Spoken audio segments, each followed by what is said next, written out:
संसद बनने से पहले ऑक्सफोर्ड यूनिवर्सिटी प्रेस के भारत में मैनेजिंग डायरेक्टर रहे डेरेक ओब्रायन अक्सर अपने अंदाज में बयान देकर सुर्खियां चुराते रहे हैं। देखा जाए तो उनका बयान तथ्यों पर आधारित है।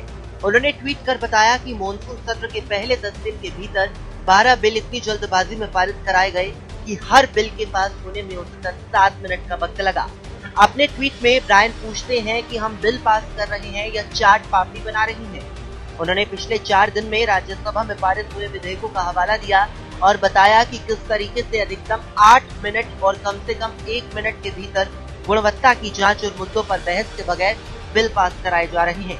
लोकसभा में भी 3 दिनों में पारित बिलों की मिसाल देते हुए डेरेक ने ट्वीट किया है कि फैक्टरिंग विनियम संशोधन विधेयक 2021 के पारित में अधिकतम समय लगा और ये था कुल 13 मिनट, जबकि विनियोग विधेयक तो महज 3 मिनट में पारित कर दिया गया। वहीं सूत्रों के जरिए सरकार बता रही है कि विपक्ष के विरोध के कारण जनता के कम से कम 133 करोड़ रुपए का नुकसान हुआ है और मॉनसून सत्र में कम से कम 100 घंटे बर्बाद हो चुके हैं।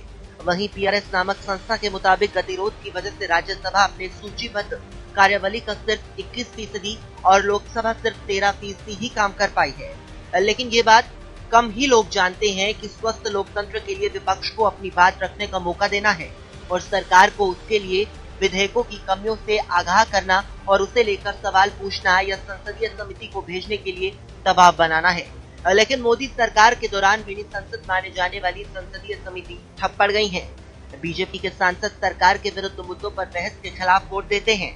हालात इतने बदतर हो गए हैं कि सूचना प्रौद्योगिकी की संसदीय समिति में खिलाफ बीजेपी के वोट करने के बावजूद पेगासस मामले की चर्चा का प्रस्ताव पास हो गया, लेकिन बीजेपी सांसदों ने शिरकत नहीं की, बल्कि अधिकारियों ने भी बैठक में हिस्सा लेना जरूरी नहीं समझा। और अगर विधेयकों की बात की जाए तो विपक्ष कुछ विधेयकों को जनता के विरुद्ध बता रहा है। ऐसे में बिल पारित होने से पहले उसके सवालों की जवाब दिया जाना जरूरी था, लेकिन आपदा को अवसर में बदलने में मोदी सरकार को महारत हासिल है। एक दिन पहले ही लोकसभा में साधारण बीमा कारोबार राष्ट्रीयकरण संशोधन विधेयक 2021 पारित करा लिया गया। सवाल ये उठ रहे हैं कि क्या मोदी सरकार कई अहम विधेयकों को चर्चा के बगैर क्यों पारित करा रही है, क्योंकि विपक्ष का आरोप है कि ये बिल पूंजीपतियों की जेब भरने के लिए लाया गया है। It is totally anti-democratic legislation being bulldozed in this house, sir, and government is in no mood of having a discussion on this issue. हमारा डिमांड कुछ नहीं है, सब विषय पे चर्चा करना चाहते हैं। हमारा मांग एक ही है, पेगासस जासूसी कांड में शुरुआत किया जाए, बाकी हर चीज में हम चर्चा करने के लिए तैयार है। Sir, this kind of legislation should not be passed in the turmoil when house is not in order. हालांकि निर्मला सीतारमण ने विपक्ष के आरोपों को बेबुनियाद बताया है, लेकिन ये अकेला मसला सामने नहीं आया।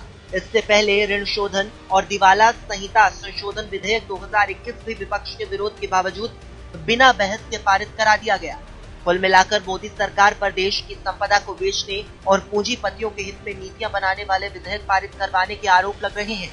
इसी संसदीय लोकतंत्र के लिए जन कवि धूमिल लिखते हैं, एक आदमी रोटी बेलता है, एक आदमी रोटी खाता है, एक तीसरा आदमी भी है जो ना रोटी बेलता है ना रोटी खाता है, वो सिर्फ रोटी से खेलता है। मैं पूछता हूँ, यह तीसरा आदमी कौन है? मेरे देश की संसद मौन है। अंशुमन त्रिपाठी, APN।